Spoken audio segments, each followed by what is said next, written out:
আপনারা দেখেছেন বেগম খালেদা জিয়া মুমূর্ষ, উনি হসপিটালে, উনার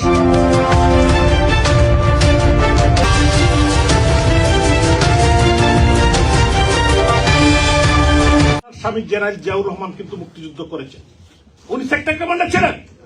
তার পুত্র তারেক রহমান, ডক্টর ইউনূস, এই খুনি ইউনূস কিন্তু লন্ডনে এসে তারেক রহমানের সাথে বৈঠক করেছিল।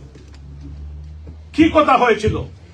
কথা হয়েছিল আমি শেখ হাসিনাকে ফাঁসি দিয়ে দিব, বঙ্গবন্ধুর পরিবারকে ধ্বংস করে দিব, শেখ রেহানাকে সাজা দিয়ে দিব। টিউলিপ সিদ্দিকীর অপরাধ, উনি বঙ্গবন্ধুর কনিষ্ঠ কন্যা শেখ রেহানার কন্যা। উনি বাংলাদেশের কোন রাজনীতি করেন না, উনি লেবার পার্টির পলিটিক্স করেন। আজকে লেবার লিডার একটি আপনাদেরকে আমরা দিয়ে যাব, আপনারা হয়তো পাবেন বা পেয়েছেন। লেবার পার্টি যে স্ট্রং স্টেটমেন্ট দিয়েছে যে টিউলিপ সিদ্দিকীর বিরুদ্ধে যে সাজা দিয়েছে এটা একটি ন্যাক্কারজনক ঘটনা, এটাকে তারা প্রত্যাখ্যান করেছে। লেবার পার্টি এবং প্রাইম মিনিস্টার টিউলিপ সিদ্দিকীকে সাপোর্ট করে যাচ্ছে। তো এরকম ক্যাঙ্গারু কোর্ট দিয়ে ফাঁসি দিয়ে এরকম সাজা দিয়ে অতীতে কেউ কোনোদিন সফলতা নিয়ে আসতে পারেনি। জাতির পিতা বঙ্গবন্ধু শেখ মুজিবুর রহমানকে 1900 আর বঙ্গবন্ধুর কন্যা শেখ হাসিনাকে রায় দিয়েছে ক্যাঙ্গারু কোর্টের মাধ্যমে। উনি এদেশের 18 কোটি মানুষের নেত্রী। এদেশের মানুষ এখনো জননেত্রী শেখ হাসিনার পক্ষে আছে, দেশে বিদেশে মানুষ পক্ষে আছে। অনেকেই ভুল বুঝেছিল, তারা কিন্তু এখন আমরা শেখ হাসিনাতেই আমাদের আস্থা। আমরা আগেই ভালো ছিলাম, আমরা শেখ হাসিনাকে আবার ফিরিয়ে আনতে চাই। এই স্লোগান কিন্তু বাংলাদেশের গ্রামগঞ্জে চলছে। কিন্তু পক্ষান্তরে আমরা কি দেখি?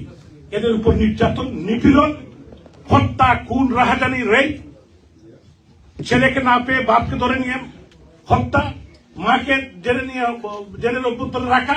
এখানে অনেক ভাই বোনরা আছেন যাদের ভাই বোনদের জন্য টাকা পাঠাতে তারা শেষ হয়ে যাচ্ছে, নিশ্চয় হয়ে যাচ্ছে। সমস্ত টাকা যার টাকা রুজু করেন ভাই বেরাদের জন্য দিচ্ছেন। কেন? তারা আওয়ামী লীগ করে, তারা স্বাধীনতায় বিশ্বাস করে, বঙ্গবন্ধুর রাজনীতি করে, শেখ হাসিনার রাজনীতি করে। এটি তাদের অপরাধ।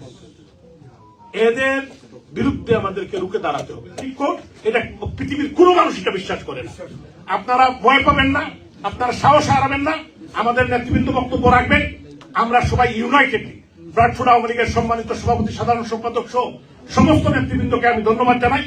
এবং বিভিন্ন এই অঞ্চলের নর্থ ইস্টের যত কমিটির সভাপতি, সাধারণ সম্পাদক, আমাদের শ্রদ্ধ নেতৃবৃন্দ, সকাল থেকে আপনারা এসেছেন, কষ্ট করে এসেছেন, আপনাদেরকে শ্রদ্ধা জানাই।